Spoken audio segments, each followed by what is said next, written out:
Hello, B for Bruce to Tango 3. Are you reading me? B for Bruce to Tango 3. Come in, over.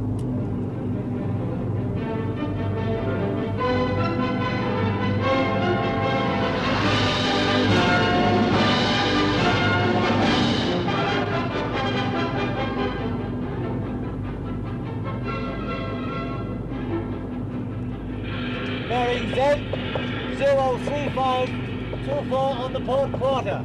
Excuse me.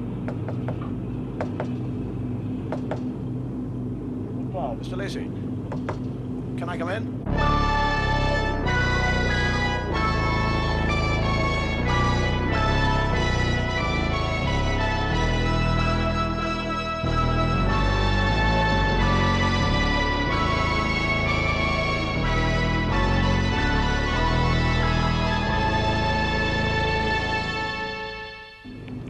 Bit of a crush.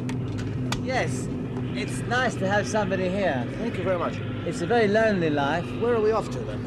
Well, we're flying over to France about 3 days after D-Day, shooting up ammunition trains and any German tanks we may see. Fine, good. Are you really flying? Yes. I mean, you really are in one of these? Yes, we are, yes. The fact that it looks as though we're watching television is only an illusion. I see.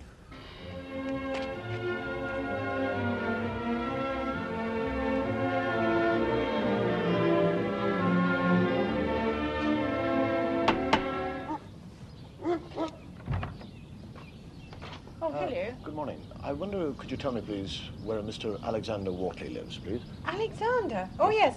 His house is round the back. You can go either way, actually. Fine. Thank you very much. Not at all.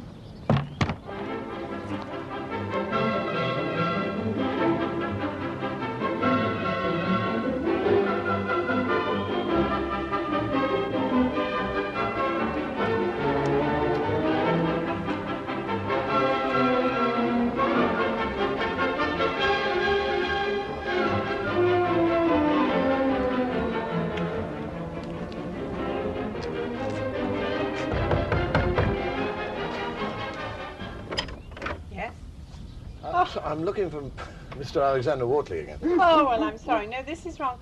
Look there. There? Yes. That's his house. The green one. Thank you very much.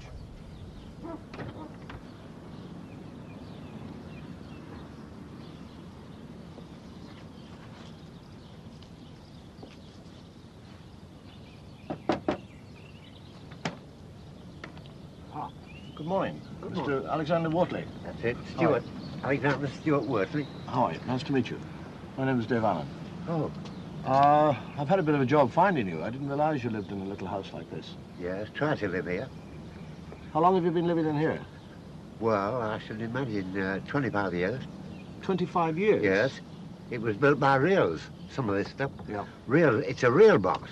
Yours is more or less a phantom box, you see, but this is a real one. And have you always lived here? Sippenham. You've always lived here? Oh, no, I've been all round England. 3 times round England, I should imagine. The first box I had was built from the scrap of London.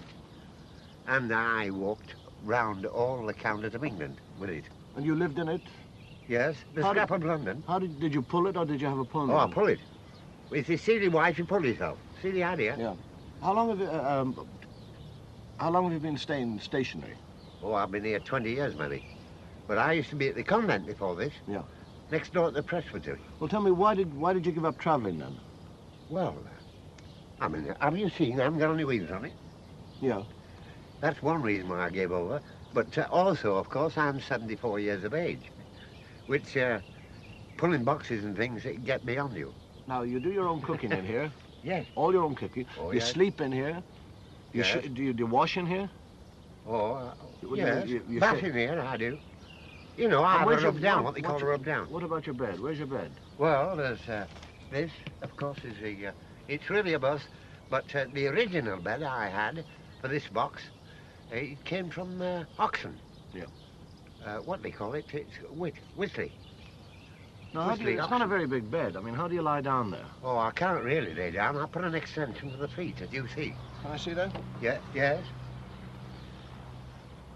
And you put your feet in there, do you? Yes, I used to originally. I just had one panel here. But one morning I woke up when I was in Banbury, and it was just getting broad daylight, and when I opened my eyes, I saw copper. It lifted this thing up, this panel, and of course, when you wake up, if you've committed any crimes on this earth, and you see a copper, it makes you wonder whether... gives you a bit of a shock. You have a philosophy in life. Well, I don't call it philosophy, you know. There's too much of a loss in that. I like to be on the gaining side of things. My ideas of life is love. And every time I've contacted love on this planet, that's all right. That's all right with me. And I presume it's much the same thing with you. Only sometimes money and things like that get in between, which makes it more difficult. A sense of humour is the world's most valuable thing. But it comes from the fact that you've got a pure heart. So indirectly it And goes you've got back the to peace love. of mind, which goes to make it. I mean, all these comics and people like that, you must have a good blood system, or you get the dragon, and you wouldn't be able to see the funny side of things at all. It was really supposed to be the backside of a woman, you know, but it's a very serious thing if you judge it. There's one queer fellow that thinks he can kiss it. Anyway, it comes from America. Oh, did you find him all right? Yes, thank you very much indeed. Does he actually live in that little house all by himself, or is he having me on? No, he's always lived like that ever since we've known him. What do your children think? Oh, they love him. He's so sweet with them. He's like having a sort of permanent grandfather in residence. And what do your own friends think? One or two find him uncomfortable, and that's usually, because they can't put up with eccentricity in any way. They're much too conformist. And do you feed him, or...? No, he feeds himself. He does Occasionally every- we swap, things, like sort of pancake day or something. And he gives something to the dog, and he comes and has Christmas lunch with us. That's very nice, actually. He makes very good Yorkshire pudding. Watch out for attack and enemy ammunition trains. Over. I've always... It's hard to believe, actually, that we're in the middle of the East now. A bit crushed. Yes, well, there's a housing shortage, actually. Yeah. Yes, come and join me. You want to have a go? You fly. Can I Have fly? a fly, yes, that's right. You move the stick forward to dive. So be careful, that's it. Pull it back. Don't pull it back too steeply, otherwise we're going to a stall. I see. Now, can I fire that aeroplane that's in Yeah, front of us? you can. It's one of ours that fired all the same. Oh, well, what's happened to him? I haven't fired anything. Now, press the button there. Press the button, quick. What button? Where? That's there. it. Is that him on fire? Now, those are his rockets, what we can pretend. Oh, I see. A certain amount of pretense, actually. In fact, what it is, I don't know where the hell I am, actually. I'm in a strange world of illusion and fantasy and reality that it's a marvellous world to be in.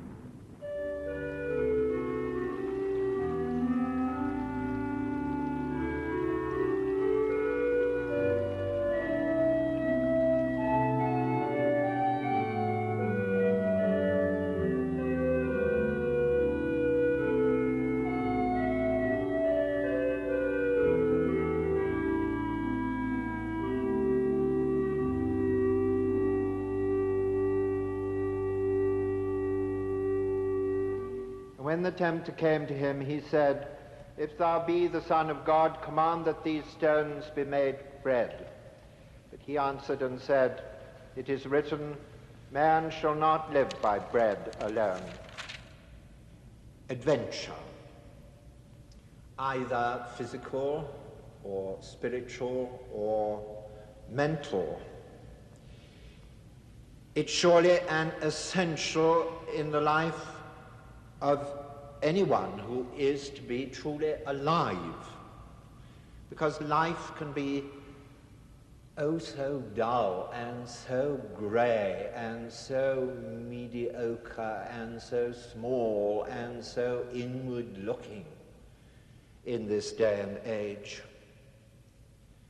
so dead. And some people, it would seem, will never be more dead than they are at the moment. And what's faith but the greatest adventure of all, the greatest gamble with the highest stakes a man can possibly lay, his immortal soul?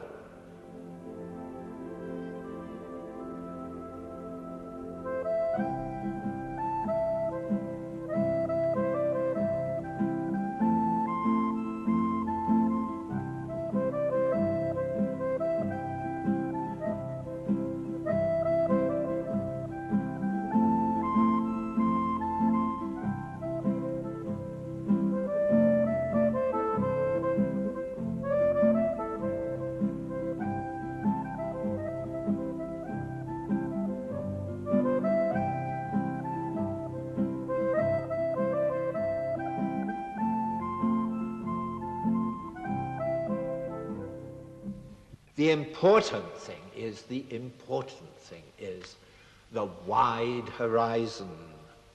The urge to see always round the next bend and over the next ridge. Perhaps one has to be a bit round the bend oneself, or at any rate seem to be, to the comfortable, orthodox, inward-looking, in the rut, dead, self-satisfied sort of person. Kipling wrote in The Explorer, "There's no sense in going further. It's the edge of cultivation." So they said, and I believed it, broke my land and sowed my crop, built my barns and strung my fences in the little border station tucked away below the foothills where the trails run out and stop, till a voice as bad as conscience rang interminable changes on one everlasting whisper, day and night, repeated so. Something hidden. Go and find it.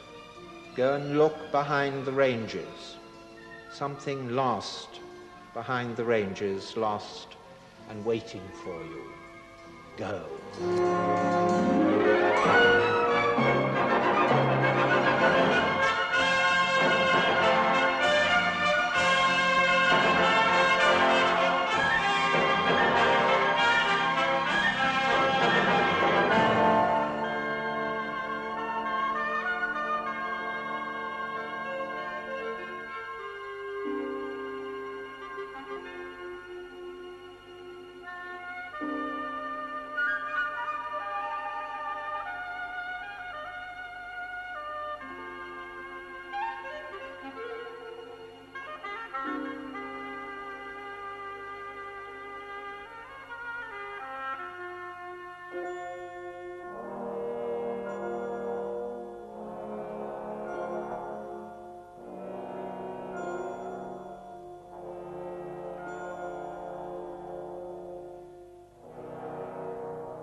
That's handed over to me now. Yeah.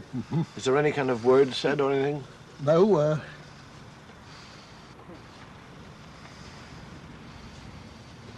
course the Indians generally offered a prayer when they... Did the women get a smoke? No. No? No. No. And you must never pass the pipe beyond the doorway. If it goes to the doorway, it has to come back and round again. Mr. Blackmore, this is not what one would really expect to find in a place like Eastbourne. Well, no, I suppose I'm rather a misfit in a civilized society like this. You have a drum over there. Yes, that's a deerskin rawhide drum. And I had rattles, you see. That's a deerskin rawhide rattle. There we are.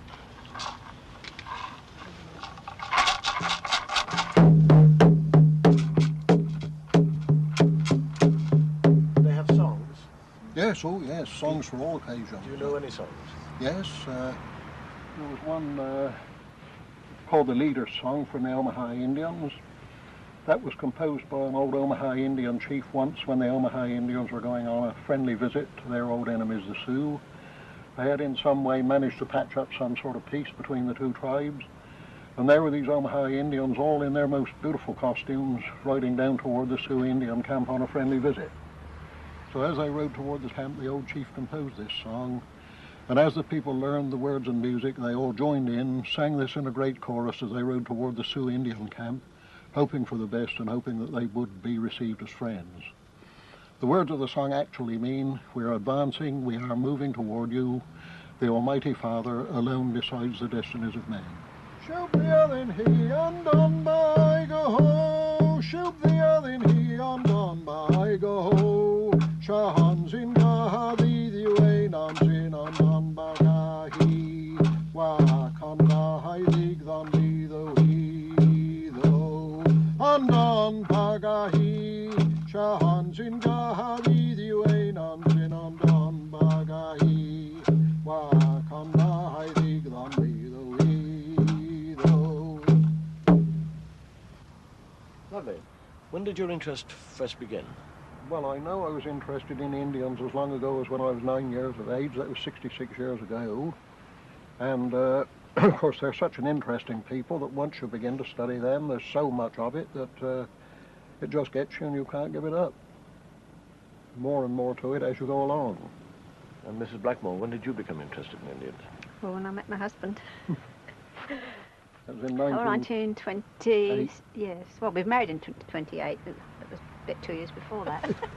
We did spend our honeymoon in a teepee exactly like this that we made, you know, when we were married in 1928.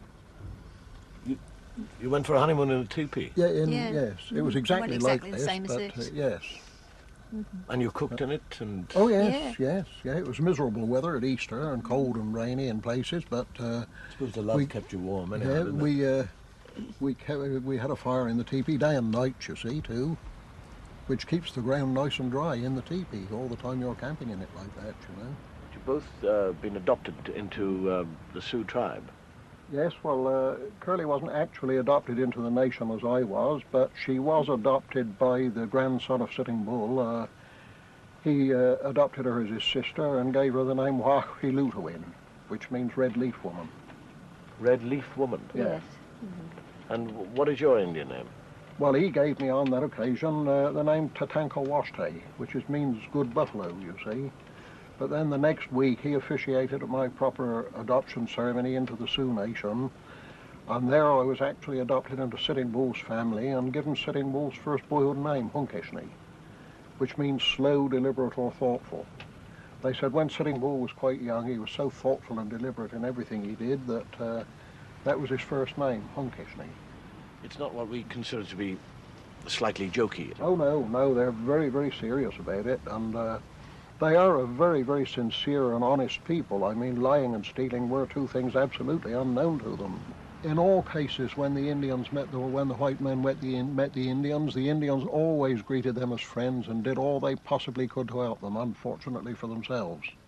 And of course, in the case of the Spaniards, you see, they burned these Indians to death to convert them to Christianity. They thought that was the quickest way to convert the Indians to Christianity. And thousands of the Indians were burned to death in the old days. And then, of course, they blamed the Indians later on when they learned to torture prisoners. They never did before the white men came. And the scalping of enemies was another thing that the white men started. We always blame the Indians for scalping enemies, but there's not the slightest doubt there were far more Indians scalped by white people in the old days than there ever were white people scalped by Indians. If you could have been born a Red Indian, would you have liked to have been? I would in the old days. It must have been a wonderful life in the old days, but of course, since the coming of the white man, they've had a pretty miserable existence. What do you think you are yourself? Are you an overgrown child or something? Well, yes, I'm not an overgrown child. I'm a child that never turned into an adult, you see. I mean, I believe children are what adults are meant to be. When you see primitive families like Red Indians and Eskimos, the children and the adults all play alike together. In this country, we only play on the beach with our children or at Epping Forest on August Bank holiday. Adults are too embarrassed to play anymore, you know, because they've been turned into this horrible sort of... I really regard an adult as a horrible person, really, you know, who has gone off with his life in the wrong direction.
Can you hold them up?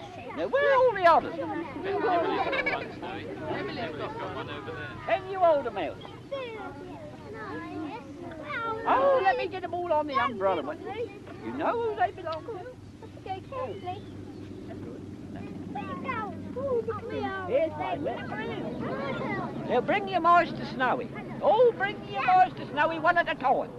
Snowy's going to stand where that daisy is, and you'll stand there, each of you, and bring them along to Snowy. That's nice, isn't it?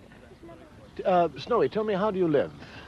I live off my land, yes. I've got 2 pieces of allotment, you see. I grow potatoes and also greens, most of them January King, which are very nice, and Brussels and carrots, whichever the case. So I live off my land, you see. That's all you eat?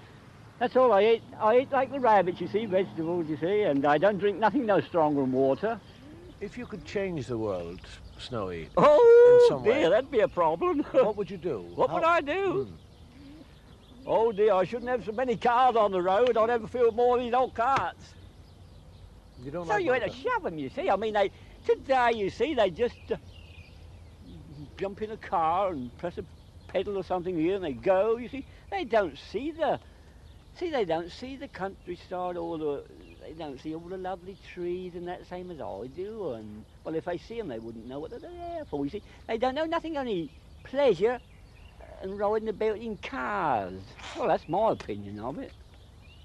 You see, well, my life's much different, you see. I look on the grass, you see, and all round, you see, and then see if that tree's so-and-so, and that one's blossomed there across there, whichever the case is, you see. And the same with allotment, you see. So do you... See these here Brussels coming up, I thought, well, I should be all right for next winter if I eat no food, long as you keep growing, you see. And, so do you basically think that man is going wrong somewhere? Wrong? They all go wrong. They are in my little old sense, you see. Yeah. Oh, they got no manliness about them today, I don't think. They go gadding about, they want to be here, there and everywhere, you see. I mean, they couldn't walk. They're young, fit chaps, you know. That won't keep them fit riding about. Walk and pedal this lot up Castle Hill. That'd do them, wouldn't it? Oh, they couldn't do it. They can't even shove an ordinary bike. Oh dear, it's wonderful.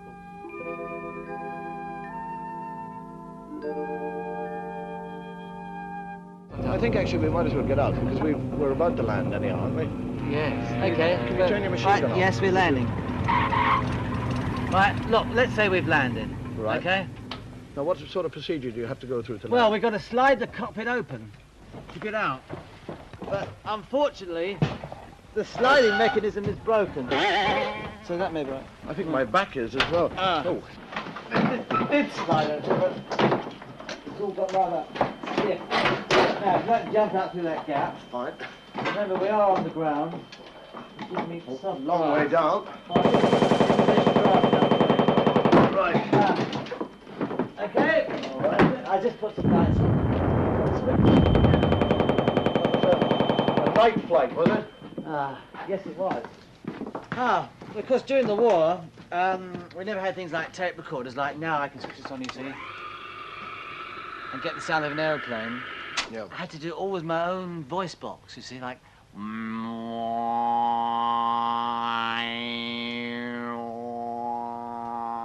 what about machine guns? Oh, well, I've just. Oh my gosh, what's that?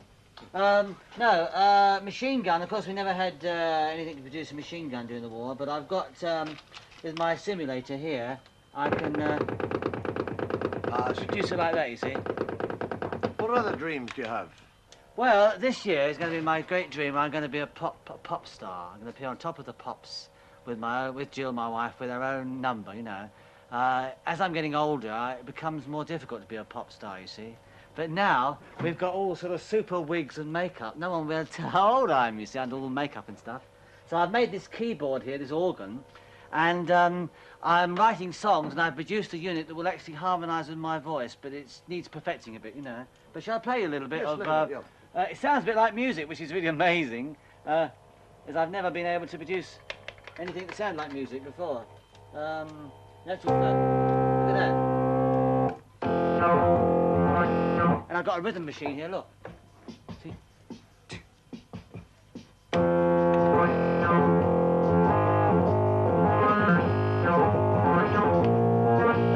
isn't it? Very like pop music, isn't it? And you sing as well? Yes, yes, but I can't sing with it though, you know. Oh. No. So I'm building a machine that can actually play a musical instrument to go with my voice, you know. I can't actually play And sing. to make the music go in the same tune as my voice, you see. Ah. Yeah. It's a great quandary to be in, want to be a pop star and you can't play a single musical instrument, you know. I think it'd be very easy, actually. No, what's that thing there? Ah, that is my wonderful robot Can called... we turn your rhythm down a bit? How do you Yes, play I will. I'll switch all systems off, that's it. Right. Oh, we forgot to hear this lovely sound here, actually. Oh, it's not working. No. No, it's not working. Anyway, never mind. That's my lovely burbling and chuckling sound. This is my lovely... Now, what is it? You'll have to explain it to me. Well, it's a radio-controlled robot. I used to make robots for television years ago. They were always cardboard boxes painted silver with men inside. So I dreamed of making a robot that was a real robot. And so I made it all so you could see all the works. You could see it was all true and genuine, you see. Yeah. But, Has she got a name? Yes, she's called... Oh, that's not what her name is, no. No, her name is called Rosa Bosom, which stands for Radio-Operated Simulated Actress, Battery or Standby Operated Mains. What do you mean, actress? Well, we used her in a play called The Three Musketeers. And I use her, in that particular play, we're working with a very difficult actress. I don't know if you've worked with difficult actresses. Well, sorry, have you ever worked with difficult actresses? She is a bit difficult, Yeah. isn't she? You're upstaging her. But I gave her the set and built this to replace her, you see. Anyway, I'll bring her over to you. And she's capable of giving you a kiss, you see. There you are. Oh. Yeah. And her arms go up and down. And her mouth opens and closes, as you can see. And also her heart. That's right, yes, because she falls in love. And she can't move around. Oh, yes, she can. She can't move backwards, though. So if I turn her, can I? Oh, yeah, if you turn her. There's all cables all over the place. Here she goes, here she goes. And she can talk as well. Yes.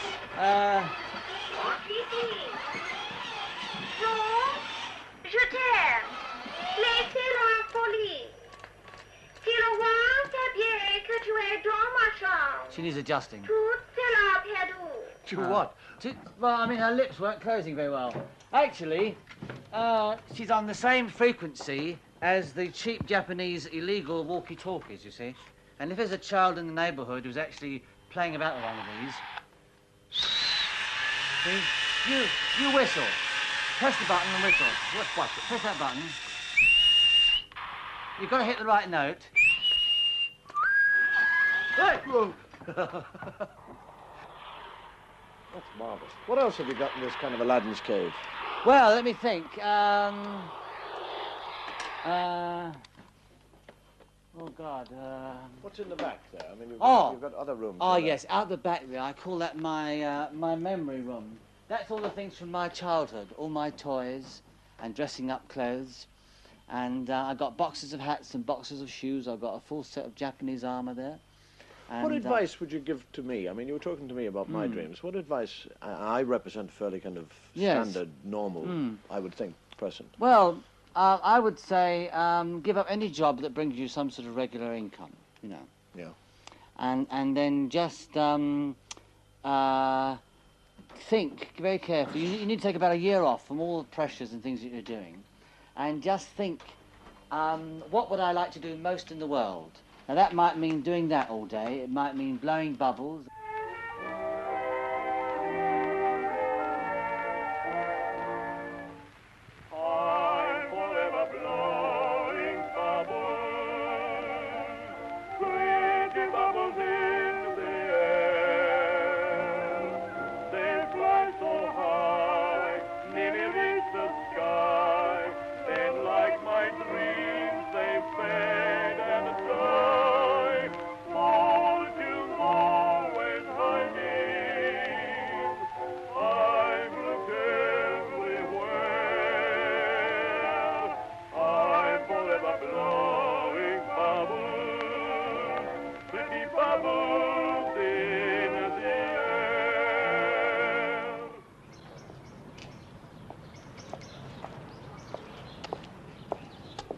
What are those? Gentlemen. I play games all the time. Life is to play games. Life is to have a good time. I learned that from Rebecca West. She said something about, if it gives pleasure, that's your touchstone. I hope I'm not misquoting her. And I do it with people, and I hope I don't hurt them in doing it. I certainly have no intention. I think very deeply. I'm a really good thinker.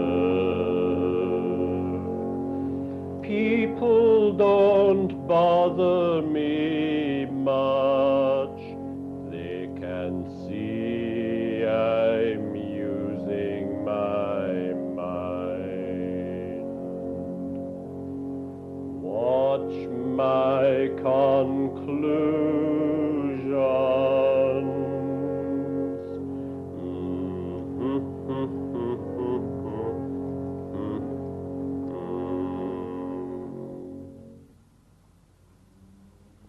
Ivor, how would you describe yourself? Well, it depends. Depends how I'm feeling. I find it very difficult. It's too broken up. I could be described as a humorist, I suppose, but that's more like a job rather than what I am. I'm a child. Yes, I think that's better. The grass springs up to meet the air coming down, and that's a good idea. For if the grass laid low, the air would have to come down the extra amount. 'Cause there has to be something there. 'Cause there's got to be something there all the time. 'Cause there's got to be something there all the time. What are you doing? Drawing. What are you drawing? Diagonal nut. Which one? That one.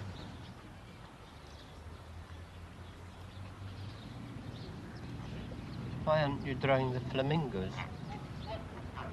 An old oak tree stands in a shady wood. An old oak tree, a fleck of light hits the edge of a leaf and makes the tree some food and makes the oak some sugary sap. An old oak tree. A long girl stands with her back on the bark and her arms are limp. Her arms are limp because her bra's too tight and the blood can not get through. An old oak tree. A young man stands very close to the girl and his face is red. His face is red and his temperature's up because he's been too long in the sun. The poor long girl, the red young man, the old oak tree, the end of the song. There's a touch of the anarchist in you, isn't there? Oh, I'm an unjoiner.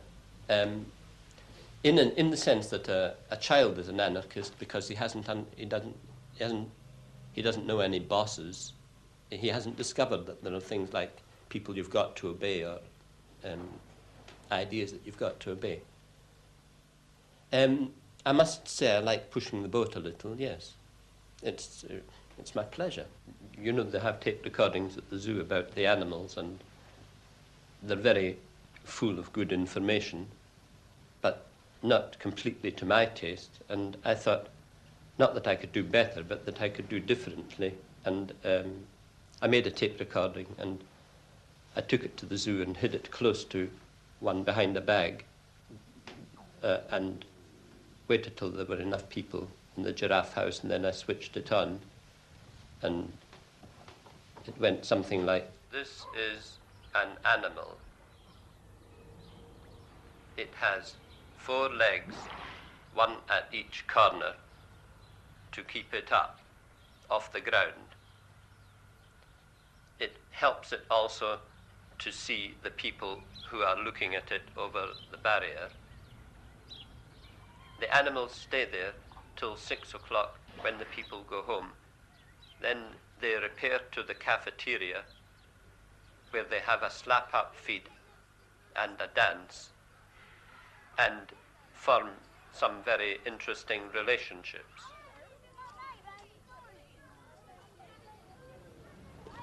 What are you drawing? An elephant. Oh, well, the people were absolutely frozen. They were immediately aware, as though they'd been touched up or something like that, and they didn't know who had done it. And if it was somebody nice, they wouldn't mind, but if it was somebody nasty, so they just kept very, very still and didn't turn their heads round to see where it was coming from, but were listening like mad. You could see their ears going. And nobody ever said anything, and they all went away, and I don't know what was in their heads. I can imagine them going away and having a life. I suspect not, but it must have been quite traumatic for them, because it was done well enough that it wasn't a sort of silly schoolboy prank. They were faced with something that they couldn't deal with. And perhaps in a way this is what I'm at, creating for people who'd gotten themselves surrounded by rules and regulations so that they could understand life, somebody coming along and just pushing them all aside and making a statement and leaving them to deal with it. And then they're actually forced to think. And that's my pleasure. Yes. This is the treasure trove, is it? Yes, I look upon this as my sort of, the room of memories. But you've got everything in there. I don't come in here very often. I'm just a collector of things. Do you just collect for the sake of collecting, or...? Well, I like to collect things that people have used. There again, because they're steeped in humanity. Look, everybody in England had one of these before the war, look. And do-it-yourself enema. You fill it with soapy water there, and then you... use it. And all records, see? Oh, these are records, all from my childhood, you see.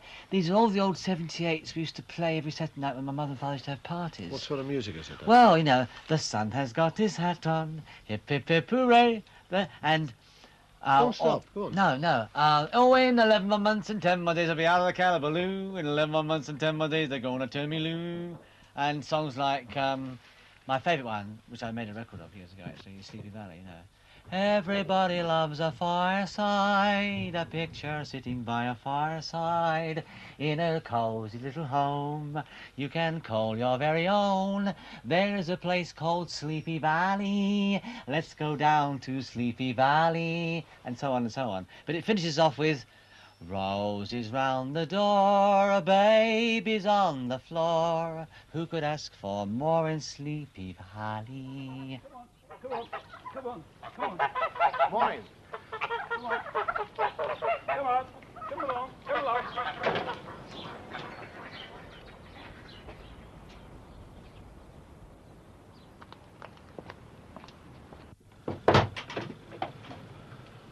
Good morning.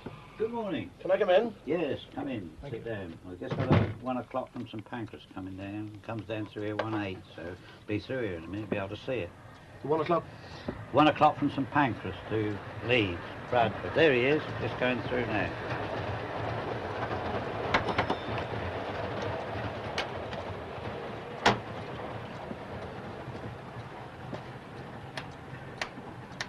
Mr. Martin, could you tell me exactly where I am?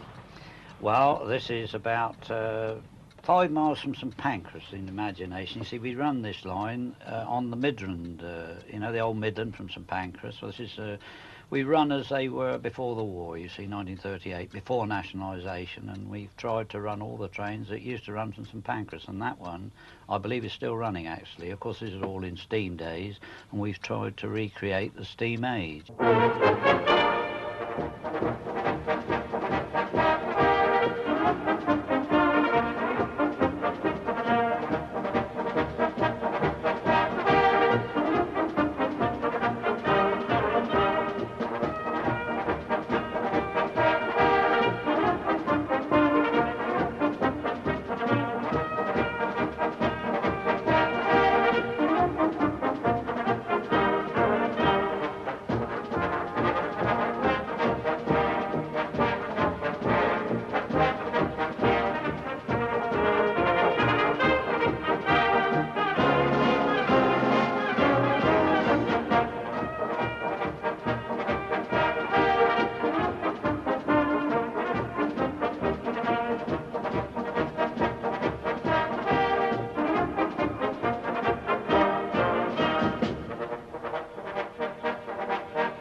always loved railways? Oh yes, all my life I've always loved railways. From boyhood? Yes, right from boyhood, yes, right from as early a day as I can remember. In fact, I suppose since my mother used to take me to see the trains in Oxford on the Great Western, and there was the London North Western there as well. Did you work on the railways? No, I've never worked for the railways. I'd like to have done, but my father had other ideas.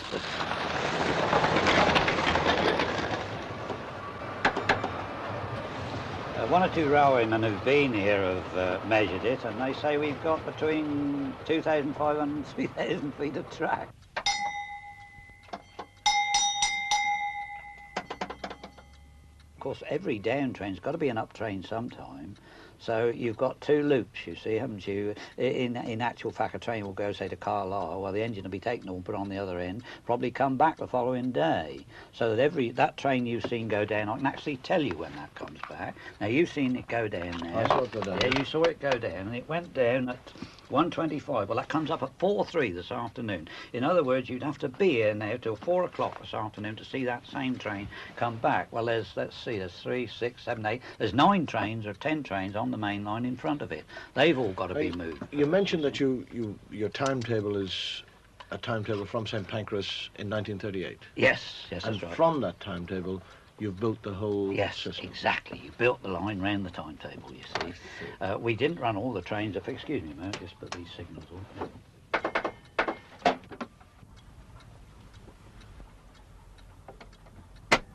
Just like the real thing, yes it is. And of course we've got horse boxes to put on. When we ran, all the horses went by rail, and you get Ascot, Wheaton and Derby. There's a horse box over there waiting to go. Fortunately, it hasn't got any horses in it, so it's not in any hurry.